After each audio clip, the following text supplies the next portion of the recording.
Bonjour! Et hop! Donc, problème 2.2.4. Donc, encore une fois, le document Silet système d'inéquation. On est maintenant à la page 5. Encore à la page 5, le numéro 4. Lui est intéressant, là. Donc, encore une fois, on a une inéquation. On va faire comme si c'était une équation. On va le traiter de la même façon avec l'algèbre. Mais il faut faire attention lorsque on veut transférer, là, si on veut flipper, OK, les termes de gauche à droite, il faut faire attention. Il faut faire attention si on divise ou multiplie par un nombre négatif. Donc, celui-là, on va le faire de deux façons. La première façon, on va dire, ben, il faut que je mette les x d'un côté, les constantes de l'autre côté, pour pouvoir isoler x. Donc, qu'est-ce qu'on dit? On pourrait dire, par exemple, je fais moins 16. Puis encore une fois, là, la méthode de la balance, là, si je fais moins 16 d'un côté, je fais moins 16 de l'autre côté. Donc, ici, les 16 s'annulent. J'arrive avec moins 4x qui est plus petit ou égal à moins 16. Comment, maintenant qu'on isole x? Ben, il faut diviser par moins 4. Je vais marquer même un petit divisé par moins 4. En fait, je vais marquer divisé par moins 4, là, c'est plus clair.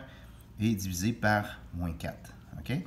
Quand on divise par moins 4, vous allez regarder ce qui va se passer. Les moins 4, là, ils se simplifient, donc ça va donner un x.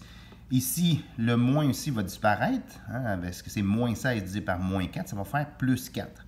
Mais là, regardez ce qu'il faut qu'il arrive avec ma petite bouche de crocodile. Là, elle va être obligée de changer de côté parce que j'ai divisé par un nombre négatif. Donc, au lieu de s'en aller comme ça va aller de l'autre côté comme ça. Donc, ma réponse, c'est x qui est plus grand ou égal à 4. Je vais le faire d'une autre façon. OK? La même problème. Donc, laissez-moi l'écrire ici. Donc, j'ai 16 moins 4x qui est plus petit ou égal à 0. Cette fois-ci, on va envoyer le x de l'autre côté. Je vais faire plus 4x. Comme ça, vous allez me dire, ben là, je n'aurai pas à diviser par un nombre négatif. C'est vrai. Donc, j'ai 16 qui est plus petit ou égal à 4x. Je n'ai pas changé le symbole de direction parce que ce que j'ai fait, c'est une addition. Donc, pour l'addition ou la soustraction, il n'y a jamais de problème. Même chose, là, je dois isoler x, donc je vais diviser par 4. Je divise par 4. Ici, j'ai un x. J'ai divisé le 4x par 4, ça fait x.